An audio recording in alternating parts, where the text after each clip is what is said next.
Can a music be too simple or too complex? Is it really something you should be worried about when composing? And I'll already tell you there's something else you should be worried about when composing. What is what is it? What is it? I can see it. I think not. Okay, so before we skip to this part of the question, let's define simplicity and complexity within the musical discourse. And I'm talking, yes, about the musical discourse. And to talk about the musical discourse, I like to make this analogy with language. For instance, my English is, it's okay, but I do have something to tell you today, so you're interested in what I want to say, as opposed to somebody else who has an amazing English vocabulary, but maybe doesn't have anything to tell you today, so they're gonna sound less interesting to you. So it's the same about music. If you have something interesting to say, well, people will listen, whether or not it's simple or more complex. So really, I would say that complexity and simplicity can be applied to everything related to the musical discourse. Starting from the chords you use, going to how many chords you use in a harmonic progression, how many notes there are per chords. Also, this can apply to how you orchestrate, how many layers you use, how many instruments, how you shape your melody, even how you mix your music. There are simple and complex ways to do every single of these things. So starting with complexity in music, every composer have done it. You have a little segment that you've been working on for 10 hours. You've been just adding stuff. You try to make every one of your ideas work together all at the same time. You work on the tiniest details, and then you feel great. You go to sleep, and then the next morning you wake up, you go back to listening to what you've done, and like, oh, crap, this is worse than before. So yes, I'm guilty of that. So am I saying here that complexity is bad?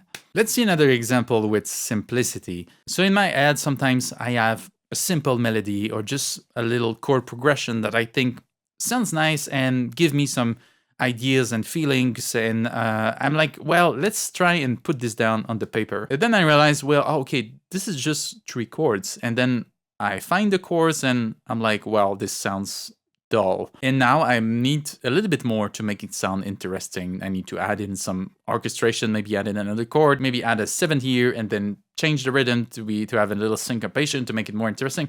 And even then, sometimes the basic idea was not so interesting as it was in my mind. So this is an example to show you that simplicity does not always work for everybody. So simple or complex does not mean good or bad. I want to show you a few examples in Western music history that there are really different approach to this. So we're starting in the 17th century. In Europe, really culture was an important way to for each nation to define themselves from each other. So in that period, the most important cultures were in France and Italy. There was kind of a duality between these two countries. So in music, on one side, you had Italy, which was doing the most crazy vocal stuff. You couldn't understand anything that the singers was singing because they were just singing so high. And opposed to that, in France, they really wanted to be distinguished from this complexity. They really wanted the text to be more audible. So they wrote vocal lines in a more comfortable register for the singers. So collectively, basically, they just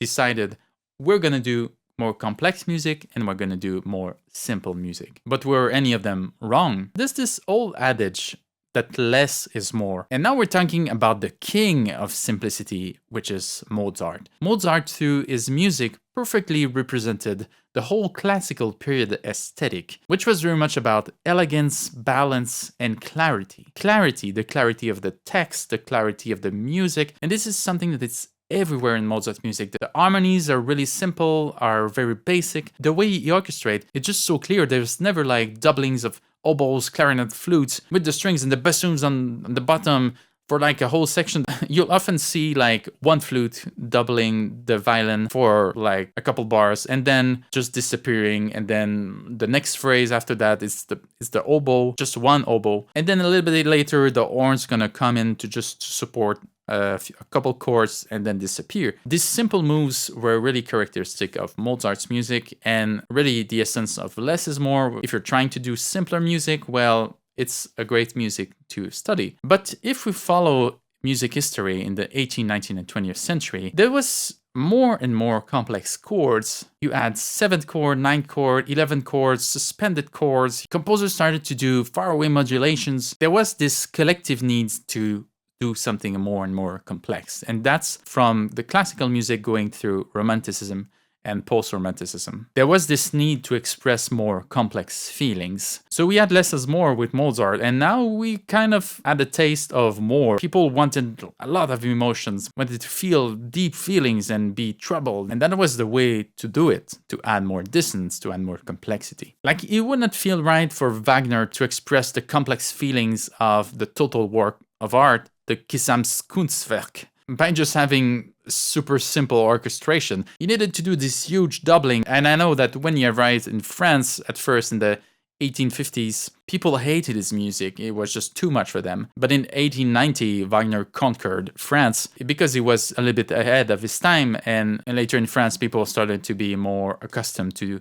all these new sounds. Other composers like Gustav Mahler, in the Kindertotenlieder, how to express the death of a child, you can't really express that with like no chromatism and no sophistication. It's kind of something undescribable to happen to somebody. So you kind of need something that is quite complex to express these emotions. Mahler also had an explainable fear of death. And it was really at the time also that psychology was making big leaps, and we were making big leaps in science as well. So really it just didn't feel right to write simple orchestration at the time. There was this need to innovate within the musical media. And an example of Mahler's music to innovate, in his symphonies, you can really hear the orchestration moves he make are really, really bold and innovative. In the 20th century, there was also the political climate that was a little bit tense, we could say. Composers like Dmitri Shostakovich were really pressured to compose for the Russian government some patriotic music, and the government at the time was really, really repressing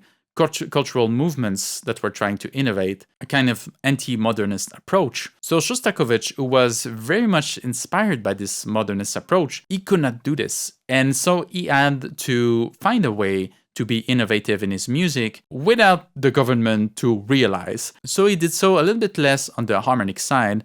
He did this more on the orchestration approach to his music and also the symbolism of the different instruments that he used. Now, this quest of more and more expression came to a certain threshold at some point. We can say on one side it was Arnold Schoenberg with atonality, on the other side it was Debussy with non-functional harmonies. And also in France there was Stravinsky with polyharmony and polyrhythm. But wait, why did all these composers made history? Is it because they're all doing something complex? Is the answer to that in the diagram I showed before? Yes, let's keep going, but we'll come back to that. So we reached this threshold with all these movements, but also with the ending of the First World War. There was a major shift after First World War. There was a lot of political tension in Europe. And again, there was a collective need to go to something simpler. There was the neoclassical movement in France, led by Le Groupe des Six, which include Darius Milhaud, Francis Poulenc, Germaine Taillefer, and although Stravinsky was not in this group, he also followed the neoclassical trend. So neoclassicism was really much going back to something more simple, going back to the values we mentioned earlier about classical period, elegance, balance, and clarity. So really going back to Mozart's music and Bach's music, but not necessarily doing again what they were doing. Composers were just reacting. Every composers like Schoenberg was basically throwing under the rug the tonal system. And they said, well, let's not put that to the trash yet. Let's recycle it and recontextualize it with different things we learned in the modernist approach. So again, there was this return collective need to go to something more simple. And this happened again after that. In contemporary music history, you have Brian Ferneyhough in the 70s, which was leading the new complexity movement. He would write the most complex music you've ever seen. And that was a reaction to the political climate back then around the Cold War. But now you see at the same period, you have other composers like Arvo Pärt, which were writing a very, very simple music. And he and others followed him and started this movement called New Simplicity. So again, a chain reaction. So what can we learn from this? There's just different moments in history who calls for different means in artistic expression. And we've seen some collective movements, some general movements. Today, we have a lot less than that because we live in a much more individualistic society. So everybody has their own approach to art and their own ideas and feelings that they want to express. Some people might use a lot more complexity, some less. and it's okay. Now the question is, you as a composer, what do you want to do?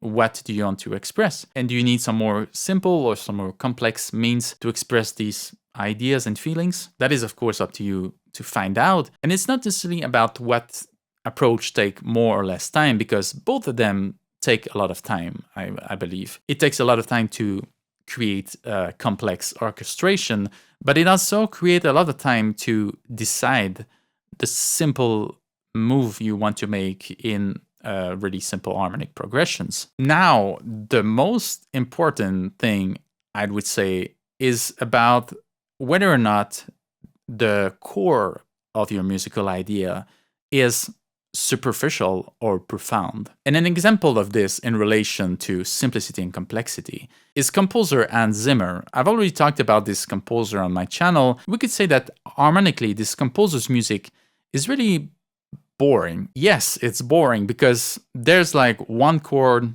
there's like two notes. There's really few musical movement in his music. There's not like 7 chord and 9 chord and crazy stuff and crazy modulations. There's none of that. There's really simple ideas, musical ideas, almost inexistent. It's like Philip's Glass music. Harmonically, it's really not that's interesting in his music. Now back to Zimmer. What makes the difference in his music between something superficial and profound? Because I believe he's a great composer. And it's all about the work in the studio, the recording, and the mixing phase. The sound design he does is what makes his simple ideas really, really stand out. So he's an example of somebody that used simplicity and complexity in different aspects of his music to make an interesting and profound result. Now, this way to put an envelope on something that is very basic and can be uninteresting if you just take it alone is kind of dangerous. Hans Zimmer do it the right way. But I'm in the rock and metal music scene, and there's a band called Polyphia, which is very, very successful nowadays. And this band uses very simple harmonic progressions, like basically 3 chords, like a 1-6-5 progression. But they do this like crazy stuff with their guitars, and it just sounds cool because it's very virtuoso. But to me, there's kind of something missing there because it's just a way to impress technically. But I'd say you're missing on the profound aspect that we add in Zimmer's style. Virtuosity is just a mean to show, your skills as a performer. But me personally, as a composer, I find this far less interesting. I would say though, to listen to another group, which is called Animal as Leaders, they kind of do the opposite of that. They use very complex harmonies, and although they are